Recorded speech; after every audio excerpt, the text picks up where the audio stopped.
Nous sommes sur le site Mar Thoma des Syriaques orthodoxes. Alors c'est plus qu'une église, c'est un ensemble. C'est un ensemble qui comprend une église, la plus ancienne de Mossoul, mais qui comprend aussi une école, un cimetière et un évêché.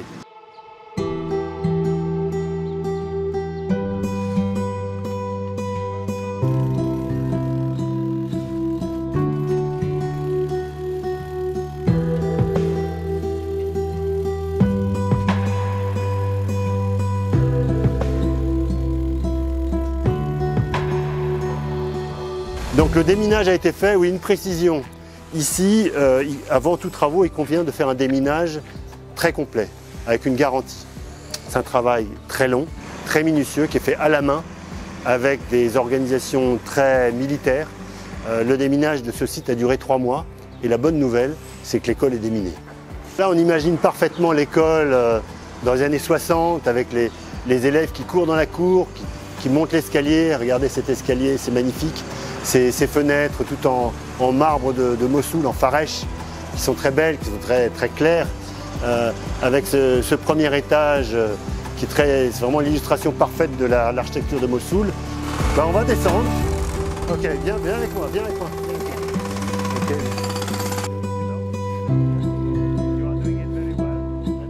Ce qui est très intéressant, c'est qu'on a une coopération avec le service officiel du patrimoine irakien, qui est vraiment en charge de faire le tri et la documentation de toutes les artefacts, comme on les appelle, donc toutes les pièces historiques qui se trouvent dans l'église, qu'on a stockées maintenant à l'extérieur pour pouvoir travailler dans l'église et faire plein de poussière.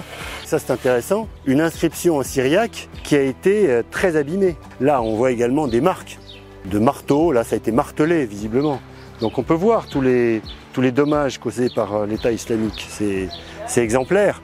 Donc malgré cela, avec tout cet ensemble, toutes ces pièces de puzzle, on a des restaurateurs français qui vont venir former des Irakiens pour reconstituer au mieux les hôtels. Tout ça va être remis en place, restauré autant que nécessaire pour avoir de nouveau l'église vivante. Donc là, nous allons rentrer dans l'église et illustrer comment cette église est un morceau d'histoire de la ville.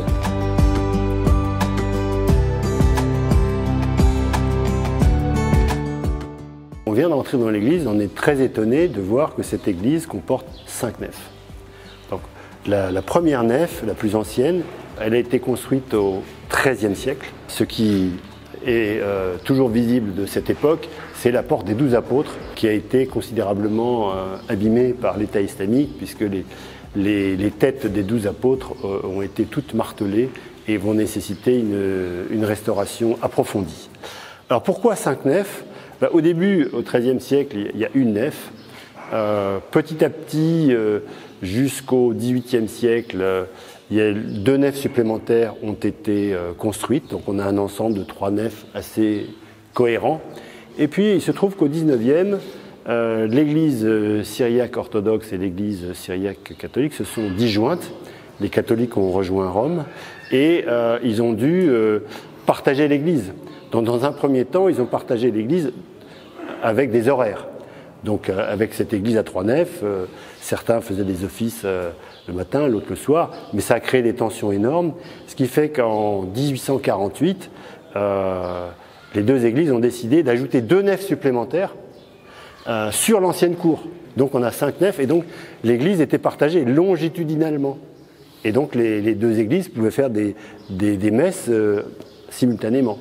Ceci étant, les tensions ont persisté et un peu plus tard, en 1860, le gouverneur local a décidé de répartir les églises soit entre les catholiques, soit les orthodoxes. Donc les orthodoxes ont récupéré en quelque sorte cet ensemble à 5 nefs et les catholiques se sont vus autorisés à construire une très grande et une belle église juste à côté qui s'appelle aussi Mar Thoma. Donc on a 2 Mar Thoma à 50 mètres l'une de l'autre avec les 2 églises syriaques, l'une orthodoxe, l'une catholique. Voilà.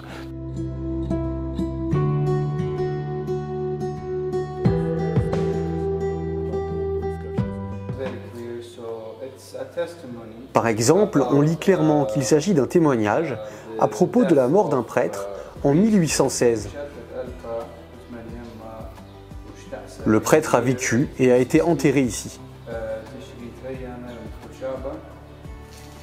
On trouve différents témoignages sur des événements qui ont eu lieu dans l'église. On souhaite faire une restauration qui permette de passer cette église aux générations futures. Il ne s'agit pas de faire une restauration rapide qui serait remise en cause 10 ou 15 ans après. Là, ce qu'on va faire va assurer une stabilité dans le temps infini, dans le temps long.